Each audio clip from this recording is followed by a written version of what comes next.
Shalom sobat. Sobat, ini ada yang berkomentar. Bukankah kehendak Bapa itu agar percaya pada anak atau Yesus, bukan menganggap Yesus sebagai Tuhan dan menyembah Yesus? Nah, sobat, inilah pentingnya kita belajar membaca saat SD supaya paham apa yang dibaca. Yohanes 6 ayat 40 jelas menjelaskan bahwa Yesus Kristus adalah Tuhan. Saya baca untukmu, Yohanes 6 ayat 40. Sebab inilah kehendak Bapakku, yaitu supaya setiap orang yang melihat anak dan yang percaya kepadanya beroleh hidup yang kekal. Dan supaya aku membangkitkannya pada akhir zaman. Jadi jelas menjelaskan bahwa Yesus Kristus adalah Tuhan yang mampu membangkitkan manusia yang percaya kepadanya pada akhir zaman. Karena hanya Tuhan yang mampu membangkitkan manusia yang percaya kepadanya pada akhir zaman. Paham? Nah, jadi untuk menambah ilmumu, silahkan baca perikop lengkapnya dari Yohanes 6 ini. Supaya kamu paham bahwa Yesus Kristus adalah Tuhan. Jadi sebelum pasal 6 ada pasal 5, di mana Tuhan Yesus Kristus menyembuhkan orang pada hari Sabat di kolam Betesda. Saya baca untukmu ayat 17 dan 18. Tetapi ia berkata kepada mereka, Bapakku bekerja sampai sekarang, maka aku pun bekerja juga. Sebab itu orang-orang Yahudi lebih berusaha lagi untuk membunuhnya. Bukan saja karena ia meniadakan hari Sabat, tetapi juga karena ia mengatakan bahwa Allah adalah Bapanya sendiri. Dan dengan demikian menyamakan dirinya dengan Allah. Tuhan Yesus Kristus berkali-kali menyatakan bahwa dirinya adalah sama dengan Bapa, ataupun Tuhan Yesus Kristus menyatakan dirinya Tuhan. Paham? Makanya Yohanes 10 ayat 30 berkata, Aku dan Bapa adalah satu, di mana Tuhan Yesus Kristus menyamakan dirinya dengan Bapa, menyamakan dirinya dengan Tuhan. Begitu juga Yohanes 14 ayat 7.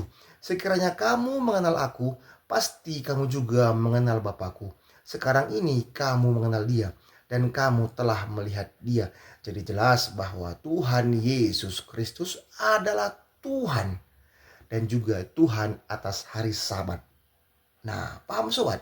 Nah, oleh sebab itu renungkan juga Yohanes 1 ayat 1 sampai 3 dan ayat 14.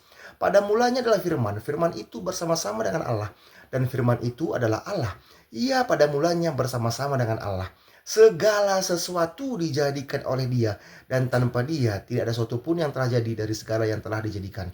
Firman itu telah menjadi manusia dan diam di antara kita. Dan kita telah melihat kemuliaannya, yaitu kemuliaan yang diberikan kepadanya sebagai anak tunggal Bapa, penuh kasih karunia dan kebenaran. Jadi jelas, setiap orang yang percaya kepada Tuhan Yesus Kristus akan beroleh hidup yang kekal.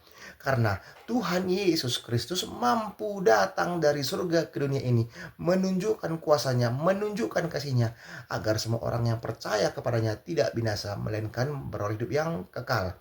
Sebab upah dosa ialah maut, tetapi karunia Allah ialah hidup yang kekal dalam Kristus Yesus Tuhan kita. Roma 6 ayat 23. Karena begitu besar kasih Allah akan dunia ini, sehingga ia telah mengaruniakan anaknya yang tunggal, supaya setiap orang yang percaya kepadanya tidak binasa, melainkan beroleh hidup yang kekal. Yohanes 3 ayat 16. Oke sobat, jadi itulah bukti orang Kristen percaya kepada Tuhan Yesus Kristus. Karena kami memakai akal dan kami melihat bukti kuasa dan kasih Tuhan Yesus Kristus yang mampu datang dari surga ke dunia ini. Jadi kami beriman, kami percaya kepada Tuhan Yesus Kristus, dan kami menyembah Tuhan Yesus Kristus yang mampu menunjukkan kasih-Nya, menunjukkan kuasanya dengan datang dari surga ke dunia ini, mengambil rupa sebagai manusia. Oke sobat, kalau kurang paham, ulangi lagi terus video saya ini supaya kamu paham. Oke, semangat terus baca Alkitab.